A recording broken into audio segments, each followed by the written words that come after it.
आके। तो मैं उठ गई खड़बड़ा के, मैं कही अन्य भाषा में, मैं सोच में पड़ गई, उठ गई तो ये सोच के उठ गई, काश और सपने में होती तो मैं उस दास से पूछती, पास्टर से, कि कौन सी भाषा बोलूं, क्योंकि मेरी जो कलेसिया में जो सिखाया गया है वो सब लोग बोलते हैं वो वाली बोलूं कि कुछ मुझे नया दिया जाएगा वो वाली बोलूं, और जो नया दिया जाएगा तो वो तुम अभी मुझे आता नहीं, मिला नहीं, या फिर मैं ये वाली बोलूं। यही सोच में पढ़ के मैं बैठ गई और सोचती रह गई। तो वो चीज क्या थे, उनका आने का मतलब ये था तुम्हारा विश्वास है, तुम बोलो तुमको प्रभु। तो फिर क्या हुआ, 6 महीने के बाद क्या हुआ, मैं सुबह प्रार्थना ऐसे ही कर रही थी, अचानक ही कर रही थी, फिर एक शब्द आया, इरी वीरी, एक शब्द आया, फिर इतना ही बोला इरी वीरी, मेरे मन में आया इरी वीरी की, मैं कही ये कौन सा शब्द है, अचानक था ये शब्द आया मेरे मन में, मुंह से निकला इरी वीरी, मैंने कहा ये कौन सा शब्द है। फिर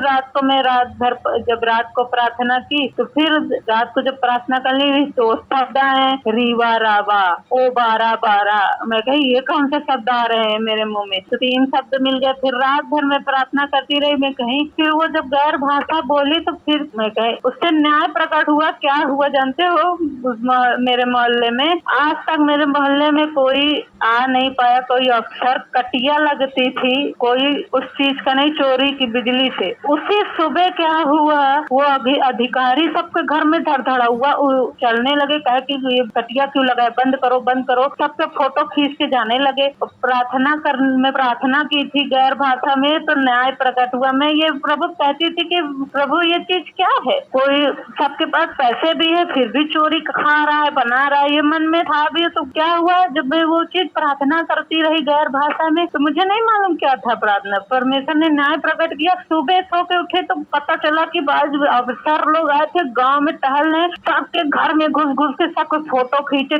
कटिया लगी है सबके, कहे कि फोटो खींच के जा रहा है। तो क्या हुआ, वो तार हट गया, हट के दूसरा खंभा लग गया, मोटा मोटा तार हो गया। हम कहे अच्छा ये चीज न्याय प्रकट हुआ। सारी चीजें क्या होती है, क्या ऐसे होता है, न्याय प्रकट होता है। फिर क्या हुआ, साल भर के बाद मैं कही गैर भाषा बढ़ती है, तो साल भर के बाद मैं अचानक उसको फैला रही थी अपने भतीजे को, गाना गा रही हूँ, भजन गा रही हूँ, अचानक से कह रही हूँ पूरी वरांदा रिवरी वरांदा, मैं कह रही हूँ ये कहाँ से आ गया वचन, वो गैर भाषा फिर ऐसे परमेश्वर ने बढ़ाते गए। तो ये क्या हो गया, तो मैं कह रही हूँ कहीं भी वो आपको दे सकता है, आप यहाँ बैठे हो यहाँ भी दे सकता है। क्या हुआ, मैं 2 साल प्रार्थना में थी, दुविधा में थी इस चीज के लिए, और विश्वास में थी, मैं विश्वास, बहुत सारी दुविधाएं थी, फोन का दुविधा था और बहुत से पास्टरों की भी दुविधा थी। मगर आप जब वचन, इसीलिए पढ़ना बहुत जरूरी है, ये जो वचन लिखा है आपको विश्वास में स्थिर रखेगा, आपको बना के रखेगा। तो मुझे इस वचन पे विश्वास नहीं, ये प्रभु की ओर से, मुझे इस पर विश्वास है, कलकदारी नहीं बोल सकते दुष्ट के, क्योंकि बहुत से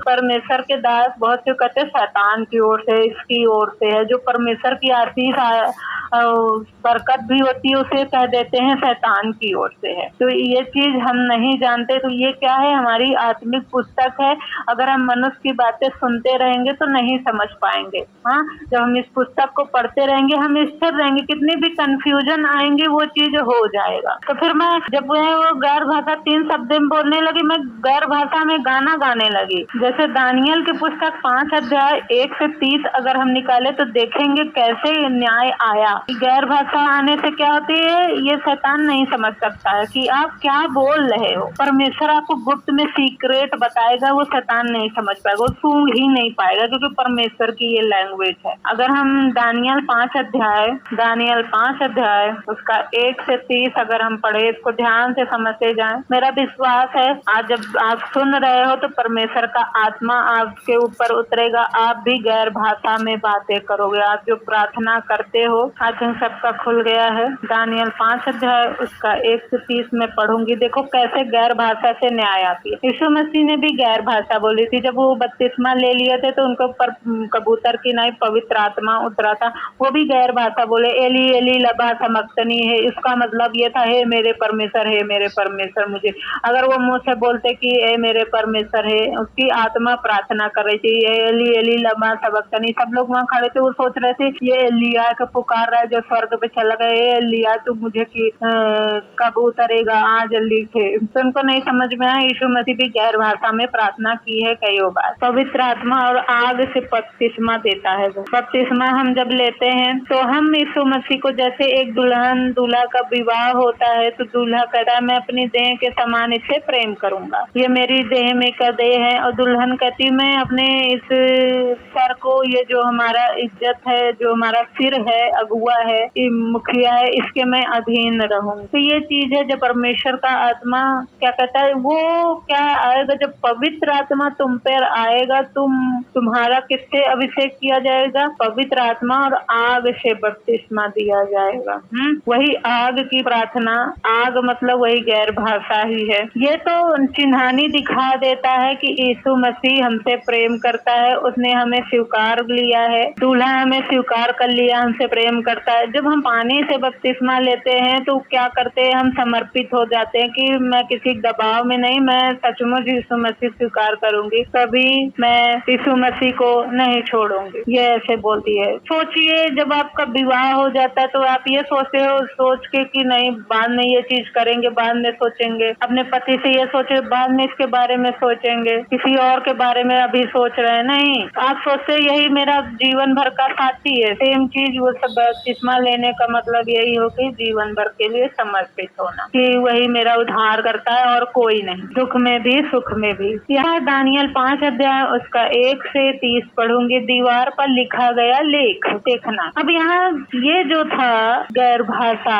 ये ना दानियल ने बोला था ना किसी व्यक्ति ने बोला था, डायरेक्ट परमेश्वर की ओर से स्वर्ग से आई थी ये भाषा। बेलतशस्सर नामक राजा ने अपने 1000 प्रधानों के लिए बड़ा भोज किया और उन 1000 लोगों के सामने दाख मधु पिया। दाख मधु पीते पीते बेलतशस्सर ने आज्ञा दी कि सोने चांदी के जो पात्र उसके पिता नबूकदनेस्सर ने यरूशलेम के मंदिर में से निकाले थे उन्हें लाया जाए। राजा अपने प्रधानों और रानियों और रखेलियों समेत उनमें पिए। तब जो सोने के पात्र यरूशलेम में परमेश्वर के भवन के मंदिर में से निकाले गए थे वे लाए गए, और राजा अपने प्रधानों रानियों रखेलियों समेत उनमें पीने लगा। जो परमेश्वर का सामान आप देखते हैं कलेशिया में जो प्रभु भोज होता है तो उसके सारे बर्तन उर्तन होते हैं, हाँ बहुत कुछ उसके भवन में होता है, यही चीज नहीं होता, दरी होता है, हाँ कुर्सी होता है। आज के जमाने में क्या है, प्रभु भोज के लिए आप देखते हो आजकल क्या चला है, वो गिलास जिसमें दास पीते हैं, हाँ? बहुत सारे सोने चांदी के बर्तन होते हैं जो दास इस्तेमाल करता है परमेश्वर के वचन को पूरा करने के लिए। तो क्या किया उसने,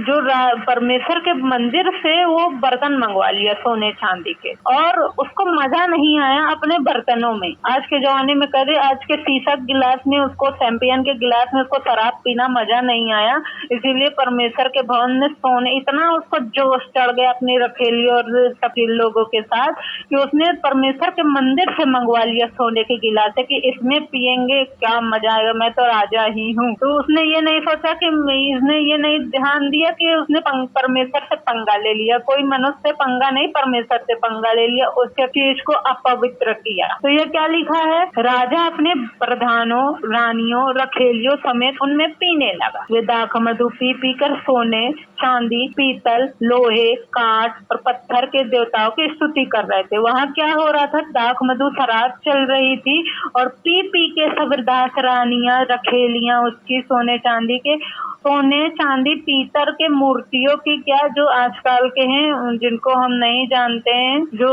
ईश्वर है ही नहीं, उनकी प्रशंसा करने लगा, उनकी स्तुति उनके भजन गाने लगा। उसी घड़ी मनुष्य के हाथ की सी कई उंगलियां निकल कर दीवट के सामने, दीवट रखा रहता है ऐसे दिया जहाँ जलाए, तो पहले लाइट नहीं थी, दीवट रहती, राज मंदिर की दीवार के चूने पर कुछ लिखने लगी, कुछ उसको दर्शन आया। उस राजा इतना शराब पिया उसको इतना परमेश्वर की चीज दिखाई देने लगी, उसका हाथ दिखने लगा। उस राज मंदिर की दीवार के चूने पर कुछ लिखने लगी, हाथ का जो भाग लिख रहा था वह राजा को दिखाई पड़ा। उसे देखकर राजा भयभीत हो गया, डर गया। अब भाई जाहिर सी बात है कुछ चीज होने वाला है, जो डर आता है एक दुष्ट की ओर से आता है, एक परमेश्वर का भय आता है। तो मनुष्य को मालूम है कोई तो कुछ गड़बड़ हुई है, वह मन ही मन घबरा गया और उसकी कमर की जोड़ ढीली पड़ गई। वो गिरने लगा कि ये क्या हो गया, डगमगाने लगा। कांपते कांपते उसके घुटने एक दूसरे से टकराने लगे। तब राजा ने ऊंचे स्वर से पुकार कर तंत्रियों, कसदियों, आज के जमाने में भविष्यवक्ता, पोस्टर, टैरो कार्ड, ये जो